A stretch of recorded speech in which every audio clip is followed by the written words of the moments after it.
Bonjour tout le monde. Alors, je voulais faire quelques précisions par rapport au tirage de tarot, en fait. Puisque j'ai de plus en plus de demandes, je préfère préciser de quelle façon je vois les choses. Pour moi, lorsque l'on tire les cartes, cela va répondre, quelle que soit la question, qu'il y ait une question ou qu'il n'y en ait pas, si on veut regarder la globalité, en fait, de la personne. Le tirage va répondre à l'état d'esprit de la personne et ce qu'il est écrit pour elle au moment précis où on tire les cartes. C'est-à-dire qu'au moment précis où on tire les cartes, cette personne va dégager une énergie qui fera que les événements se combinent pour elle de cette façon par rapport à ce qu'elle dégage, d'accord, au point de vue énergétique, ce qu'elle transmet comme information à l'univers qui va répondre à sa demande, d'accord. Par exemple, s'il y a des cartes qui sont à l'envers, Sébastien Michel m'a appris à interpréter les cartes à l'endroit, à l'envers, ou mi-endroit, mi-envers. Mais rien n'est définitif. C'est pas parce que là, par exemple, je vais voir que ça va mal se passer dans le travail. Ça sera juste pour dire, attention, regardez là, si vous continuez dans cet état, dans cet état, ça se passera mal au travail. Peut-être, si vous n'avez pas envie de quitter ce travail, vous pouvez changer la donne. Mais peut-être pas, évidemment, parce que tout ne dépend pas que de la personne. Il y a les énergies du travail, il y a les énergies, il y a tout un ensemble d'énergies, d'accord ? Pareil pour une relation, pareil pour plein de choses, en fait. Je ne sais pas si j'arrive à être claire, et surtout, il ne faut pas hésiter à me poser des questions et je reviendrai là-dessus. Donc rien n'est définitif, il ne faut pas prendre pour acquis. Et je suis la mieux placée pour témoigner de cela. Par exemple, je devais partir en Asie, il y a plusieurs éléments qui se sont produits. C'était écrit, on m'a tiré les cartes à plusieurs reprises par des personnes différentes qui m'ont dit « tu pars en Asie là en septembre » ou plus tard en septembre. C'était marqué dans mon thème astral que je déménageais vers l'étranger cet été.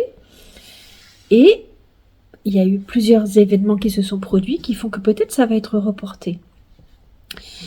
Je me souviens par exemple de Anna, une grande médium qui était à Cayenne, que certains d'entre vous qui m'écoutaient ont connu, je pense.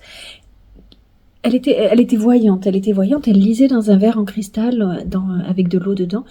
À chaque fois que j'arrivais, elle regardait le verre, elle disait « oh là là, c'est trouble, je vais changer l'eau, je reviens ». Et elle me disait, elle voyait ce qui aurait dû se passer et ce que je n'avais pas fait. Je me souviens la première fois, elle me disait « mais pourquoi tu as quitté ton mari 9 ans plus tôt? Tu devais rester 9 ans avec lui en fait ».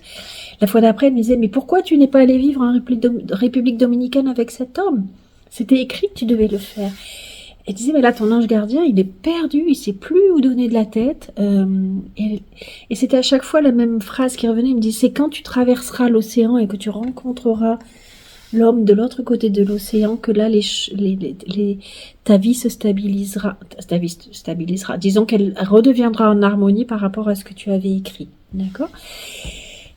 Et il y a des rencontres, il y a des événements que l'on ne peut pas éviter. Il fallait que je rencontre cet homme de l'autre côté de l'océan, mais après, ce que l'on a fait de la rencontre nous appartenait. D'accord ? Mais je devais le rencontrer pour la suite des événements. Anne, je me souviens justement, une fois que je suis revenue, je sais pas, la deuxième ou troisième fois après avoir rencontré, d'être allée à Bali, Anne m'avait dit, tu as changé tout le cours de ta vie, tes guides ont vu que tu pouvais aller beaucoup plus loin que ce que tu avais écrit, ce que tu avais contracté en arrivant dans cette vie. Donc en fait, ils ont changé, elle avait pris, je sais pas si c'était la Bible, je sais pas quel gros livre elle avait pris, mais genre dictionnaire.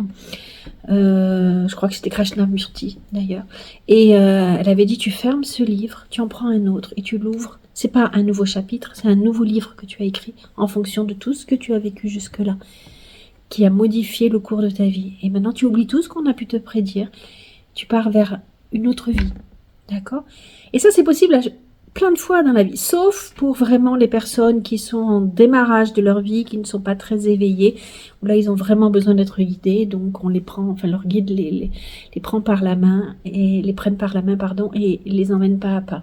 Mais pour nous qui avons déjà un état de conscience éveillé, on est libre vraiment de nos faits et gestes, et sauf quelques rencontres dont qu'on ne peut pas éviter en fait. Voilà, je crois que là, c'était vraiment important que je vous précise ça. J'aurais peut-être d'autres éléments à apporter, mais n'oubliez pas ça. Ne prenez pas tout ce que ce soit moi ou quelqu'un d'autre, médium, tarologue, cartomancienne, n'importe, qui vous dit quelque chose, ne le prenez pas pour argent comptant, vous pouvez tout modifier, d'accord?